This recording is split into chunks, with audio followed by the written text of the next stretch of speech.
record this. This is being recorded to the cloud. It is R795 round 3 for me. The third time is always a charm. First time is always a little bit difficult. And my Monday night class is actually the first time I'm doing that class. And I will say that the syllabus turned out better than I expected I would get. And how it looked a week ago was getting kind of desperate. And Sunde, who's my TA in here, helped me out with the other one. She's my TA in both classes, and we've made it, I think, refined the syllabus to be, I think, a unique adventure. This class, and going through a third time with everybody on dissertation proposal prep, I've seen some of the various struggles and challenges along the way in the various iterations of this course. I've utilized the resources of other instructors, but I find that bringing back people like Angie to talk about their struggles and their successes and their advice and recommendations is probably the capstone or the peak experience within the course. And so I had an open slot the first week, and Angie and I, I forgot whatever reason, we were contacting each other here and there. And she has a new job. Maybe she'll describe it. So maybe we'll start with that, because I was talking to Angie. I said, we got the open slot. Why don't you come in week 1? So Angie, why don't you tell us what you were doing at Baker College, what you've been hired to do in your new job, what you're doing during transition, and how getting your doctorate at IU has helped or hindered or done anything for us. So start with that before we get into the recommendations. Okay, so brief history for me. I had been adjuncting at Baker College. It's kind of a smaller nonprofit in Michigan, and it's a multi-campus institution. But I was working as a literacy coach and reading specialist in a K-12 building. And then I had an opportunity to go and work at Baker College to teach developmental reading. And very funny way that I got involved with that. And I was 8.5 months pregnant at the time, and I went into early labor. So I totally missed my interview. And I hadn't told him ahead of time that I was pregnant. And so I had to, this is how I met my eventual new boss. So it became just a very long joke for the whole time that I've been at Baker. But did that for a couple of years. And then I moved into, there was an opening for a program director of teacher prep. And that was just that job. I thought, oh my gosh, if I could do this. Well, one of the requirements was to have a doctorate. And so they said, I was hired, and they said I had some time to select my program and things like that. So I went ahead and I was looking, and I wanted to find something that was just right. So I've always loved technology. I love instructional design. I think it's just fascinating. So I said, let me do something that's really versatile. And so my whole program took me about 5.5 years. I took classes part-time. I have 2 children. So for me, that was the way to make it work. The program director position is full-time. And so just fitting it all in and making sure that I was dedicating enough of myself to it. I have very high expectations for myself, which I'm sure all of you do too. So for me, that made a lot of sense, was to just pace it in such a way that I would be able to accomplish everything I needed to do. But toward the end, I got a little bit antsy, and I started doubling up my classes. In my role as program director, since it's a little college, I wear all the hats. So I do all things accreditation. I teach a full load of 24 credits each year. I always do an overload. I do all the advising and scheduling of courses and hiring faculty, all that good stuff. So I do all of that. Well, unfortunately, people don't seem to want to be teachers anymore. And so enrollment was very low. I see your head nodding, Rachel, you know that. And it's just, it's very unfortunate, but smaller programs like mine, they're getting discontinued. And so I got delivered that gift right during the early part of the pandemic. So by August of that year. right after we had achieved full accreditation from CAPE, or we had renewed it. And so it would have been fine for 6 years, but for whatever reason, Baker decided to discontinue anyway. So I started looking for a job. And oh, and you wanted me to talk about getting my doctorate while in school. So yes, so as We'll get back to that, but you could give people your title of your dissertation first. yes, my dissertation. Oh my gosh, what is my official title? My topic was about it was largely about new teacher attrition, but that's such a multifaceted issue. I ended up kind of zeroing in on new teacher mentoring programs. And I said, new teacher mentoring programs, perspectives from the field or something like that. I can get it for you, but no, that's good. So then, talk to us, since you didn't get RIFT right away. For the last 2 years, you've been doing something. It's still at Baker. And I'm then still at Baker. And what is the new job? And then we'll get into specifics of what, all that of the dissertation. Oh, gotcha. Yes. So when a program gets discontinued, the college kind of tells you how many more cycles of graduates you can graduate. And so I was given until May of 2023. Well, at this point, I have like 15 students left. And so and just last month, oh my gosh, this job is incredible. It's like, if I won the lottery, I would probably still do this job. It's just so exciting. The company is amazing. Just the job role is so cool. But it took a while to find it, but I believe that my doctorate did help me get this position. But I'm working for a company out of Philadelphia, and it's called Springboard Collaborative. And what they do is what the company does is we work with teachers and families, and we kind of close the gap between the home and school environment. And we help everybody learn how to teach literacy so that kids can be surrounded by that even when they go home. And so just their mission was something I could definitely get on board with. I have a master's in reading as well. So that really spoke to that piece of me. But so that's what I'm doing now for 1 month. And having been at Baker for so long, it's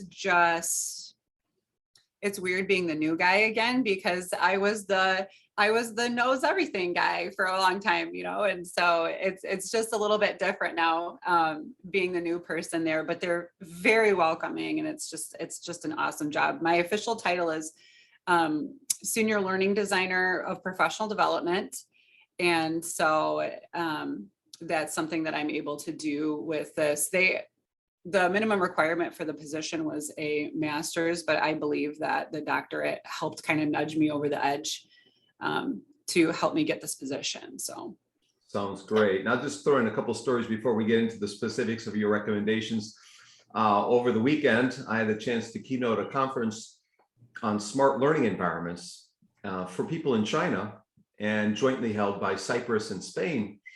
And I got in, they gave me $3.50 in the morning on Saturday morning. So you can imagine working all night Friday night, and I was kind of fading at about 2:30 or so. And I normally stay up till 3 o'clock. So I went jogging at midnight. I've run 884 days in a row. And no, 886. Tonight's 87, and the next Thursday is going to be 888. So, but I got a T-shirt from my students, and by the way, I don't have any shirts for day 900. So if anyone wants a good, no, I didn't say that. 950, 1000, 1001. I don't have any shirts for those days. But anyways, and I'm looking at a screen like this, and there are 20 students from China, young people from China. There are some professors and administrators and whatnot. And so I'm the last keynote. I was basically the closing speaker was traveling to India, and his internet didn't work. So I ended up being the last speaker other than the kind of a recap slide. And so, I'm like, everyone left the conference. There's only like 20 people here. So I'm doing this, I'm going, you got to stay engaged at 4 a.m, all this, having a good time with the audience. And then the guy with the statistics goes up at the end and holds the chart up. There are 7,000 750 people in this session, and I've never spoken to over 7,000 people in one of my talks before. So I learned a little lesson along the way, but I had fun with it too. I think it went well. And the other story is I've never had a new car my whole life, so I've ordered a Mazda CX-50, which is brand new 2023, red, turbo, premium plus, everything on it. And it's supposed to take months, come in November. It came this week. So I've been on I was maybe a minute late or just at 6 o'clock. I was hoping to get here a few minutes early. I've been on the phone, I've been near the bank and all this stuff, and trying to get it all worked out. It's in Cincinnati, so I have to go get it on Friday. So I'll have my first new car. And so a little fun little toy, a little fun little story. Anyhow, another little fact about me is I don't like forms. I used to be an accountant or a CPA. I used to be an educational psychologist. I used to be a software. I had a company like SurveyMonkey. You've heard of SurveyMonkey? I had SurveyShare. I was about a year or two late. But anyways, now I'm doing this gig in IST, and I hate forms. I still hate forms. I left accounting because I hate forms, and IST loves forms and all these check boxes. It was all built to be a checkbox and fill it in. So my first question for Angie, how did you navigate the student dissertation forms, procedures, checklists, and what recommendations do you have for my students in R795? Please tell them about the forms. And I can make you a co-host so you can share your screen if you want to share the document at all. It's up to you. Sure. I mean, if you want to, sure, we can do that. It's up to you. I can also send them the document later. So she has prepared is Angie's list. You've heard of Angie's list, right? So she has Angie's list with her. So tell us about the forms, and then I'll go to the next question. All right. So there is and let me put it right in the chat actually, so you have it. But I'm somebody who loves forms when it helps organize me. And looking, as you know, where you are now, you're looking at the end of your program, and there are so many forms. And I thought, oh my goodness, this could get really complicated. But when you go there, you're going to see this. And you'll see for D students and PhD students, there are a series of checklists and forms. And so what I did is I printed out this form because I like to check things off. So I printed it out, and it became my Bible for the rest of my program. I just wrote all over it. I wrote dates of completion, things I was thinking about. But what's nice about this checklist is that it has a timeline all along the side. And so it helps you to kind of organize that piece of these final pieces. There are also active links in the form, or in this document. And so that was something that I really relied on. There's also a revalidation form. That was something that I had to do. So if you have any transfer credits that you need to revalidate, that's where you find the form. But there's also I have an EdD, so I don't know if there are EdD and PhD students in here both. So let me interrupt real quick. We have 8 students in our 795, 7 are EDD. Okay. 1 who just arrived, Sabahat, is a PhD student. So Sabahat, some of the things that she's going to describe won't apply to you, and some of them will. So, you'll have to, in fact, it says EDD and PhD here. So, but most of them will apply because you have to do these things. So go ahead, Angie. Absolutely. So, I also use this a lot. So if you click on that link at the dissertation guide, this was something that I found to be really helpful. Where did it go? There it is. So as you look through, it gives you some more information about the defense, and here you have to do this by this date and by this date. So then that allowed me to go into my Google Calendar and kind of load these dates in there, and then also load like project plan it essentially. Like I know that it's going to take me this amount of time to do this and this amount of time to do that. And I always made my due dates a week before it was actually due, because you know how that happens, especially if you have kids, stuff shows up. So that's a part of how I planned it. And this is really nice. And this was not in my version of it, but this is really cool. So project planning deadlines by month. This is a really cool addition. So I would just encourage you to keep an eye, like just look at those documents, print them out if you like printing out stuff. Also, the front matter and all of those requirements are here. And so what was helpful here is that when I was in any stage of my dissertation, when my research committee was reviewing a certain chapter, well, this was something I could do while they were doing that. So I would put the formatting in the paper and work on the front matter and take care of that.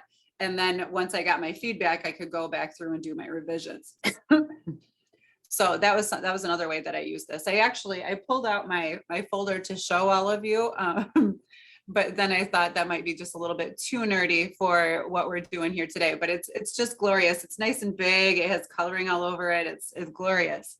It was like a walk down memory lane, but so, so I would encourage you to take a look at all of this and just kind of, for me, I was able to accomplish my dissertation rather quickly because I planned it out in advance and because I did this while I was getting revisions. And as I was gathering my research articles, I automatically created a citation. So I had a Google Doc with my references. And then when I was done, I went through and I searched the whole paper and made sure that I had only the citations, but it's much easier to erase than it is to drum up a bunch of citations. So that was something that I found to be really helpful too, but I really encourage you to check this out because it's a helpful place for you. To complete my dissertation, like from research to finalizing everything.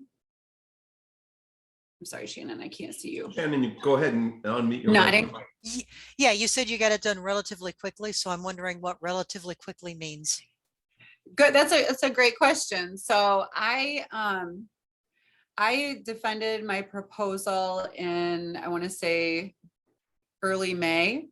And then I did my study at the end of May, beginning of June. And then I was fully done with everything and degree awarded on my transcript by Halloween. So it was really fast. You have to have a waiver if you're going to work that fast. So that's something else to keep in mind. There's an official waiver that you have because everything's timed out. So there was a point where I felt I was ready to move on, but then it said you have to wait 3 months between declaring this. And it was like declaring your research committee or something and then going to defense. And so I had to fill out a waiver for that. But Dr. Brush was my research chair and he worked, what was nice about working, how I chose to work with him, and this worked really well for both of us, is that I created a Google Doc and I just throw questions on there as I was working. And then we made like a standing meeting time. And I sent him that, I would send him the Google Doc like a week in advance. And I'd say, what do you think about these kinds of things? And then he would be able to answer some of those so that our meeting time was really laser focused. How many articles did you end up using? Yeah, Oh my gosh. Ishat, am I pronouncing that right? Ishat? Yeah. Yep. Okay, I don't remember. I will get my link from, I use ScholarWorks and I will put it in the chat here before I leave so that you can take a look at it. Absolutely, it's a good question. But I would say there's about 12 per page, and we usually look at about 8 pages of references. And that's about 96, 100 probably on average, I'm guessing. Could be more than that, might be 120, could be a little less, might be 80, but and some have a couple hundred. So I'm just estimating. And I'll also point out in terms of forms, we've gotten better since Angie graduated with streamlining. especially the EDD program, which was pretty new when you were in the program. So one thing that was done is that you no longer need a minor member on your dissertation committee, and you no longer need a minor. And so those courses that went for the minor are now can be taken as part of your IST. So now, Angie, they can take more IST courses than back when you graduated. So that's a big help to us in the program because we get more students taking our classes that way. But at the same time, since you graduated, the language ed program started an EDD, and they started really huge. They had a lot of students, and many of us ended as at first as a minor member, but we no longer have minors. So there's a lot of transitionary kinds of things as people have kind of figured this out and try to help the students negotiate the things like the forms and what during the pandemic, we were all signing forms via email saying, I agree, instead of actually signing the form. We'd say, I agree via email. And now people are putting it actually in their scanners and signing again. So it's kind of people kind of work with the system, and the system changes from time to time. But what Angie's telling us here is really useful. Still, many of these items really hold true today. So go ahead, Angie. Are you done with the form part, or can we go to the next part, or do you have something else? I think I'm done with the form Okay. part, and I can share this with you if you'd like. Okay, so the next question is, what tools and please. what tools and resources, and I didn't share this ahead of time, so I made sure everyone would come to this session. What tools and resources did you use for your dissertation research? And do you have any preferences, and have any new ones come up since you defended, any new tools that you've seen or heard people use? So talk to us about tools and resources.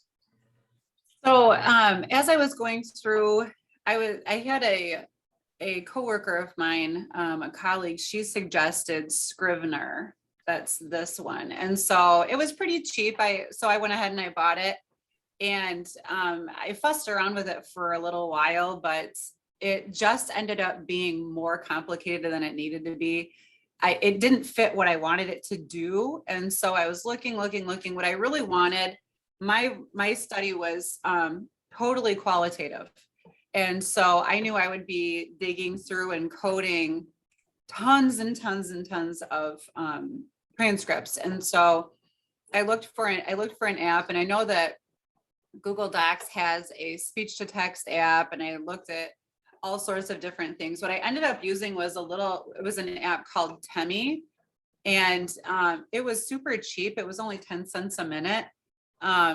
Which can add up, as you do all of your interviews, but it was totally worth it for me because it caught most of the speech. And I had like a focus group, and I had, because I interviewed all new teachers and their mentors and their administrators. And so when you interview new teachers, I had a group of 3 younger new teachers. And so they talk so fast. Blah, blah, blah, blah. And it was amazing. It caught most of it. So I thought that was kind of really positive. And there's an online platform. So what I would do is I would, and it didn't catch a lot of the Michigan dialect. So in Michigan, we tend to slur our words together. And so that was a little bit trickier with some of the interviews that I did with really fast, when they're speaking really quickly, and then they're also slurring their words. And so, and they didn't catch schwas very well. So what I ended up doing was I did use Temi, but I scrubbed the transcript immediately. So my process was go out, do the interview, come back. And while I left the building, I would hit, submit. And then by the time I got back to my office, it was ready. I did not work with another researcher. Oh, great. I'm glad it catches 80% or more. That's awesome. But what was good about that was that, yes, I had to scrub it, but I'm immediately re-immersed in it. And I immediately remembered everything and what my interviewees were saying. And then I downloaded the transcripts, and I kind of typed them out in a different way because the formatting gets weird, but that was totally worth it because one of the super pluses of the Google platform is the search. And so I loaded all those transcripts, but that allowed me to so easily search for keywords, and it brought me to sections of text so rapidly. So that is what I ended up doing. But Scrivener, I can see why it would be helpful, but for me, it didn't work because mine was totally qualitative and I had so many hours of interviews to dig through. Yeah, so my main two tools that I used, Temi and the Google platform, and I still have my little dissertation folder. I've downloaded it a bunch. Thank you. Yep, it's kind of a cool tool. But yeah, sometimes I go and revisit it because I just love it so much. Okay, that's very helpful. All this is helpful, as I knew you would be. And I will say that the first 4 weeks in here are all going to be bringing back former students. There are 2 people coming next week, Mangwan Zhao from IUPUI, and are you Sumi? Are you the other person for next week? Because you've passed your quals, and you're working in your dissertation. I'm looking here. It is you, Sumi. So we're going to get more tips on qualifying exams and proposal meetings and all that. But the next question is, what are some tips for handling the dissertation proposal meeting? What is it like? And were you calm? Were you nervous? Did you bring food? Did you buy everyone a 12-pack of beer? What did you do? Well, for the proposal defense, mine was virtual. And so but I still dressed professionally, and I knew that and so I definitely recommend that. I knew that nobody would be able to see my pants or my shoes, but I still wore nice slacks and nice shoes because to me, I wanted to it was like my way of respecting my committee and showing them, I'm here to do great things with you today. So you need to prepare a presentation for that. I'm happy to share that with you if that's something that you're interested to see. But you have to prepare a presentation, but you may not share all of it, but have it ready there, ready to go. And then what I did is I prepared the presentation and I had it ready to go digitally. I had it up on my screen, but I also printed it so that I could quickly write notes down, because what I wanted was to have a space to write notes exactly where they told me whatever they wanted to tell me. So as I was going through the presentation, I'd get to a slide and then they'd give me some feedback and I'd write it right on that slide. So for me as a visual learner, that just really helped me to jot down exactly what I needed to know. And then I also captured the questions. And so what I did was I put just a question mark next to that comment so I could discern between the comments and the questions. Before I left the proposal defense, I kind of explained what I thought they were trying to say to me. So I said, so what I hear you saying is, and I went through each of my notes and said, is this what you meant? Is this what you meant? And it just helped me to make sure that we were all communicating in the same way. And then what I did is I took those notes and I created them into a timeline. And then that timeline had dates, and then I'd mark it off as I went through. And it just really helped kind of to keep me accountable for each of those changes, because yes, I had it in paper, but I also wanted to make sure it was a document I could revisit. But that was the proposal defense. Can you want me to talk? So let's see if there are any questions so far. At this point. Yes, approximately how long did the proposal defense meeting take? Was it like 30 minutes, an hour? I want to say it was about an hour and a half. Is that right? I'd say minimum hour and a half, most go 2 hours. So right around in there. Yeah, but it flies by because you're talking, number one, about something you love to talk about, which is your project. But then also, you're just having this dialogue with these 3 amazing minds and you're getting all this feedback. And so the time just goes by really, really quickly. So what happens is someone's internet won't work. or connection, and they'll show up 5 minutes late, or I show up 5 minutes late, and then everyone's there, and then we kick you out of the room and we talk about you behind your back in the dissertation. Then we bring you back 20 minutes later, or 15 minutes later, or 5 minutes later. But usually they about 10, 15 minutes, you're sitting, waiting. Then you bring in for 15 minutes, you'll present, or 20, which is really a 15-minute presentation becomes 20 minutes. So now we're talking, that's already an hour, okay? And you're not even gone to the defense part yet. And then we ask questions for a good 45 minutes, and then we kick you out again, and we decide, and then we bring you back and congratulate, or we tell you to go back and revise. So the 2 hours, I mean, there's a lot of stuff that happens. It's not just asking questions. So does that help? Yeah. Any other questions so far? I have a question though. You're talking about proposal defense on its own, not the second day of qualifiers, right? What happens the second day of qualifiers then? So when I went through, you're talking about the qualifying exams? Yes. Yeah. Okay, for me, that was a separate experience. I did the proposal defense, and then I came on campus to do the quals. So the first day is a written, you're kind of analyzing cases or scenarios, or you're responding to something. The second day is your committee question. So in the semester, Oh, you're yes, doing, I see what you're saying. yeah. And so I'll have you explain your committee, and I'll explain committee. You want to explain committee question to them? Can I? Yes. Yeah, go ahead. Okay, can I add something? That's because recently I passed the qualification exam and proposal defense.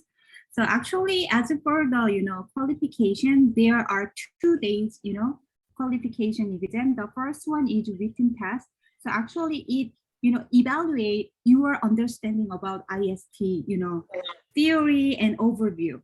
So actually 2 written question, and the other day is actually about your dissertation. So actually you will get the question set about your topic. So you can prepare, and then you can share something, reply to the committee questions. And then proposal defense is different. That one is an actual dissertation proposal. So it's really related, but a little bit different. Can you understand? Yeah. So Angie, you want to talk about your committee question? Yes. I have all of these materials. Would that be helpful to pull those up? But no. Yeah. Yeah, Maybe, okay. please. Briefly, I know we only have you for another 5 minutes, and yeah, briefly bring those up. Okay. Give me just a second here. Yeah, go ahead. While she's looking for that, the committee question is something that I can give you examples of. I've got a whole list of examples of committee questions. And then we basically give you, you have to come in and defend that. You write up a 4,000 word paper, not counting references. It used to be 3,000 word or 2,500. It's now 4,000 due to my gentle nudging, because everyone was writing 4,000 anyway. And the ones that were not doing well didn't write 4,000 words. So about 3,000 to 4,000 word paper responding to a question. So we give you examples, and then you write up a question for yourself, and then we rewrite the question and make it harder. And then we give you the question a month ahead. So you have a month to work on that paper, basically. So it's a question that you've designed, we've rewritten it. We maybe have shortened it up. Usually students make it too broad, and we usually kind of narrow it sometimes. So at least one of the papers, my student and I got it published, her committee question. So, Wow. Erin Crisp, who was in the program with I you. remember her. So yeah, she and I got her on feedback issues. She was at Indiana Wesleyan. So this is your committee question? Yes, this is my committee question. And so, but what was helpful here, again, I printed it out. I wrote all over it, which was really helpful. You send it to them in advance. I can't remember what I sent as the proposed questions, but they made it. What was neat was that I sent a bunch of different question ideas, and then they took it and they made it better. It was a better question. And it really helped. Each part of that process, the proposal defense and the committee question, made my study so much better. And so it was something that, I was more afraid of the word qualifying exams and like what that might be like, but in reality, all of it helped. All of it helped my study get even better. And so I'm really grateful for the several touch points that I was able to have. But this was my committee question. And so you submit that. That's one that you do at home, and then you bring it to your second day. And then the first. Wait a minute. This is not her question. This is her response to the question. Is this yeah, but you do it at home, right? Yeah. This is your response to the question. The question isn't that long. The question is like a paragraph long. So don't get petrified looking at, this is her answer to the question. No, this is my response. Yeah, sorry about that. Sorry. No, I said it too earlier, so we both misled. So this is actually, so I have examples of actual questions that I can, if Sunmei sends me a note, I will send it to the whole class, or I can put it in Dropbox. So you'll have all those examples. Yeah, both. I could do both. So we should probably get to your dissertation. So sure. What give us some tips and guidelines for the big monster when it came time to defend the dissertation? What was it like? And before the committee question, people bring slides so they have the paper, the faculty reads it, and they actually present the paper in a series of slides for like 10 or 15 minutes or so. And then we ask questions. Yeah. If anybody wants to see any of that stuff, you can just email me, and I'm happy to share any of it you want to see. There we go. That's me in the chat. So for the dissertation, I don't know that there's anybody who doesn't get nervous going into the dissertation piece of it, but I had spent so much time being immersed in this study and writing about the study and thinking about it and doing my regular meetings with Dr. Brush. And I was traveling from out of town. And so I came in the day before. And so I just didn't want there to be any sort of anything that could get in the way. And so I arrived probably about 5 o'clock. I had a nice dinner. You can bring anybody you want. You can bring like one support person, at least when I did it, to your dissertation. And so I brought my husband, and we both, he, for no other reason than just he's my support person. So I brought him. And, we both wore a nice suit. And so, and for the same reason that I wore one for the proposal defense, I knew that I wanted to respect the experience and respect the committee by wearing a nice suit, something that was professional and communicated that. So I did that. We had a nice dinner. We went to sleep so early. And then I woke up like way too early, and I was a little bit antsy. And so my husband, he decided to take me for a walk. And so we went on a nice long walk, and I felt the day of, like, once I woke up and we took a walk, I was like, okay, I got this. And then I started to have a lot of fun.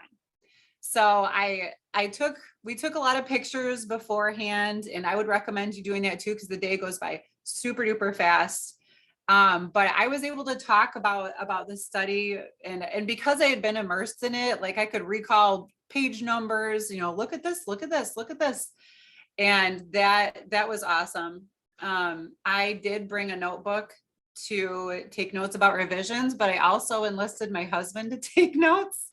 I said, even if you don't know what they're talking about, you just write. You just write whatever they say. So we both had our sets of notes. You do plan a presentation for this stage as well. And revisions are totally expected, and they're appropriate. So even though this is the final stage in the program, you will have revisions. That's totally normal. But what I did, again, I said, okay, what I hear you saying that I need to revise is, and I went over it again, so I could make sure that we were speaking the same language. And again, my husband he had to just write and make sure that I was totally clear on that.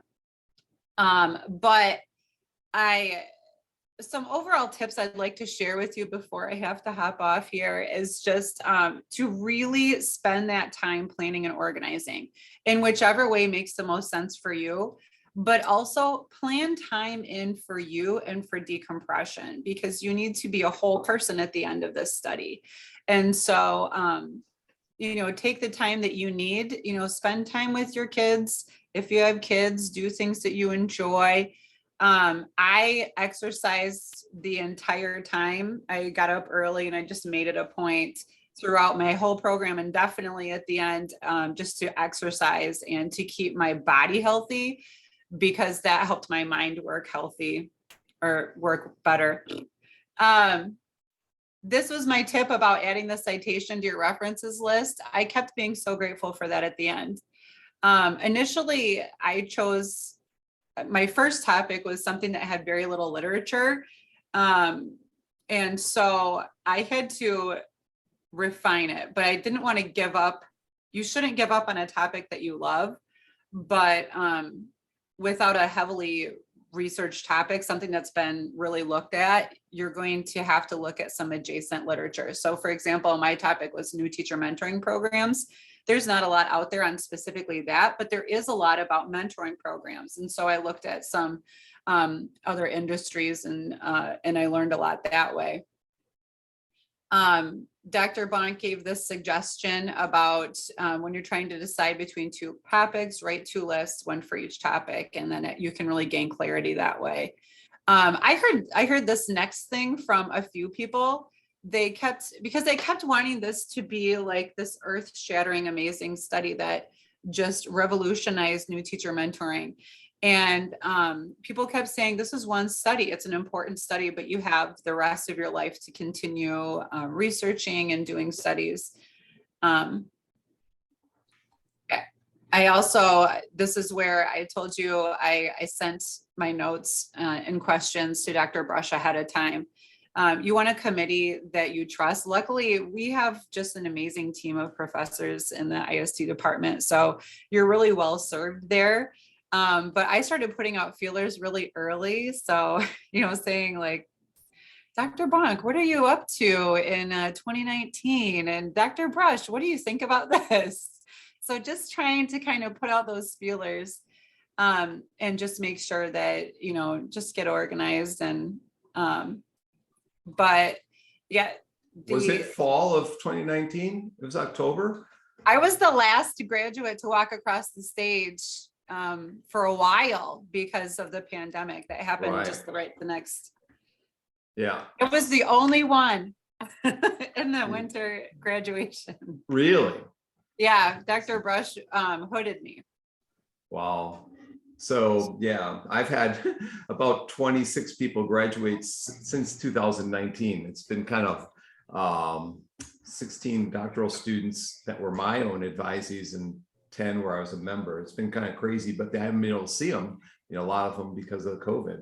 So a couple other things. She didn't tell you that her husband bought me beer and lunch at BJ's after Brew House after her defense. And we had pictures taken there. And she also mentioned, I mentioned to do a list of the two topics or three topics. Often I'll say, write a paragraph. And the topic that you run out of steam and can't write a paragraph about, you probably don't want to do for your dissertation. You might have a great idea, but you can't write anything about it. The same is going to be true when you go to write your dissertation. So wherever you find your passions.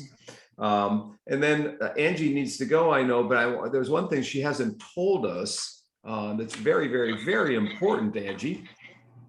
How does one accurately say your last name? Okay, so I have beef with my husband's family this way. He's very lucky he's cute. They say his family pronounces it Leuchtmann, but it's supposed to be pronounced Leuchtmann. And yeah, and so, I like the latter.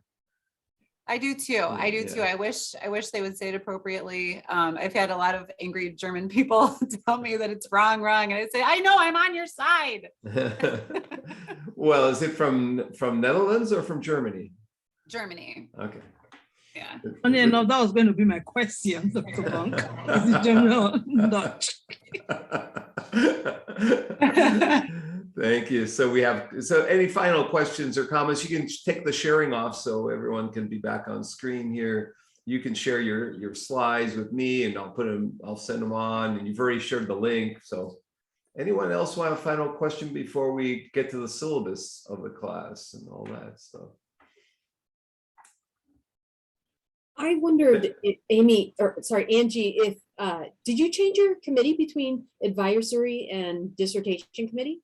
Or did you keep the same one the entire way through? I had to make a last minute change because Dr. Hickey was on my committee, and then he went on sabbatical during the summer of 2019. And so Dr. Leftwich stepped in and helped support me through the rest of my, I know I had like the dream team. Both committees were amazing, but like I said, I put out feelers early. And not all, some faculty will serve on dissertations during their sabbatical. So don't automatically expect, don't get petrified. I had 2 students who left me because I said I was going on sabbatical, and they didn't even ask whether, I'd be willing to serve. So, everyone's situation is different. We haven't heard from Ben. So Ben, you want to ask a good question from the male side of the room here? Well, it's kind of a heavy one if I were to ask a question. So I'm really interested in the theoretical frameworks, the conceptual frameworks. So which theoretical framework did you base your work on? Give me some more details. Like, what exactly are you looking for? Well, and that's probably part of my question too. So I mean, I before this meeting, I was online just reading like how to do your dissertation type thing, like just get all the input I could. So my understanding, and I could be dead wrong, is you need a theoretical basis framework to build your work around. It sounds like there's lots of different vocabulary words to describe that, but was there a particular like theory or a concept that you based your research on? So I can refer Absolutely. you, is there a mentoring program or framework or theory that you were building upon, or yeah. So I think you're asking, Ben, for a specific kind with a specific term, and it was, and I don't remember the term, but I can look that up for you. But I did refer to some other methods. With mine, what I did is I went into one specific district that had many new teachers in there. New teachers being from year 1 to year 3. And then, so I followed their mentoring program requirements. But by understanding their procedures, I was able to better understand which questions I needed to ask by doing that. So I apologize, I can't recall it exactly right now, but I did. I just don't remember right now what it was. Sorry, I know I'm asking a question from the weeds. That's just what It's was a on great my list. question. Yeah. So if you read a dissertation I just had last week or 2 weeks ago from a guy at the Defense Language Institute doing an EDD, he pushed the self-directed learning theory and he integrated it. He did a wonderful, usually an EDD does not do that. Usually an EDD, as she said, was using the mentoring program within the community and expanding upon it and finding a mentoring perspective to base it on, of course. But usually in EDD, you're not pushing the theory too far. Some are the exceptions, and the one we recently had was a huge exception to that. He was interviewing Hebrew teachers teaching Hebrew for the defense, and the program is being disbanded. And the program is very unique, being very open and not top down. So it's really interesting. So yeah, and it's 250-page dissertation if you want to take a look at it. We haven't heard from Kim yet. Kim, you want to say at least hi to Angie? I'm sure you would like to say hi here because she has to go in 1 minute. Hi, Angie. Thank you so much for everything. Just one question. Yeah. Could, the initial, I think it was like a checklist. Can somebody send that to me again? Because I don't think I got that. Here, I'll put a link. It's in the chat. I can make a note, and then after this, this class, I will send it. Don't worry, okay? Sunmi's a TA, so she'll take Yeah, it. yeah, don't worry. Thank you, Jimmy. Yeah, it's up at 6. The time Yeah, mark I for the have timestamp one is more 6:20. question, Angie. So how many teachers did you interview for your study? 10 to 15. So it was quite a Yeah. few. It's a bigger district, but it was quite a few. Don't remember the specific. I should have reread my own dissertation before coming here tonight. Sorry about That's that. okay. That's the 10, Don't worry, 15 is don't worry. fine. Megan had a, Megan was to- trying to talk. You have a question, final question? No, okay. Sabahat, or you? I mean, Yeah. I do. I have a quick question if you have a second, but I was just talking about where the link was for Kim. I too am planning to work with teachers in schools. How difficult was it to get through all that red tape from from getting the proper permissions, both from Indiana, but then also from the districts and the schools, et cetera? It was, I was in kind of a good situation because in my position, I worked really closely with this district. And so I was close with the superintendent. And so I was able to come to him and ask.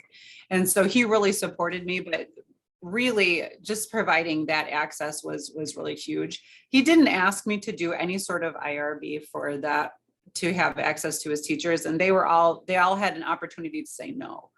None of them did, but he wanted to make sure that they had an opportunity to say whether they participated or not. But there is an IRB through IU. So There is people have for to do- sure an IRB through IU. There's So some you people have have to to do do two. Some in this case, she said she didn't have to do a second one, which is good, but you might have to. Yua, you just want to say hi and pick your microphone off the. Sure. Thanks for sharing our experience. I feel like, it's like really down the way. I'm still kind of nervous about the qualifying exam. So I probably have more questions. Yua's at St. Xavier University and up in the region, up in southern Chicago. Chicago, yeah. And Sabahat, we haven't say hi real quick, Sabahat. Hi, it's great to meet everybody. I don't have a question at this point because I don't want to think about my dissertation. It's good you don't have a question because she's late for the next meeting. So let's give her a round of applause for Angie. She stayed extra for us. Thank you. Thank you very much. We'll bring you back in the end of the Thank you. semester and just have Perfect. for ice cream and Bye. beer. Okay. All right. See you. So, that was a lot. And in fact, that was the whole semester in 1 hour, and there'll be redundancies. And I'm going to apologize in the front end for redundancies during week 2, 3, and 4, because the people I'm bringing in here are going to talk about some of the same kinds of things, but from their perspective. You'll hear some of the same things. That'll be the redundancies, but you hear a lot of new things because everyone has their unique challenges and barriers that they faced. And they all had successes and how they overcame those successes. And they all have their own tips and guidelines. So I think it's important for each of the first 4 weeks to have this run through. The end of the class, we have 3, 4, 5 weeks in a row on writing. My specialty maybe is on, I've been doing workshops on writing and, publishing. And so I've accumulated a number of articles on writing and publishing. In fact, right now I'm writing an email to someone who wrote for the Chronicle of Higher Ed last week or earlier this week on writing a trade book, which is a book for the common person out there. And I've done one trade book. It's called The World is Open, How Web Technology is Revolutionizing Education in 2009. It was republished 2011 in paperback. We can either just keep the recording going, or I can stop it and start a second recording for tonight about the syllabus and have Angie's be separate. Last night I made them 2 separate recordings. What would you prefer? I would prefer them to be separate, just because it's easier to get to what you want to hear when you. Gotcha. So stop. This recording is stopped.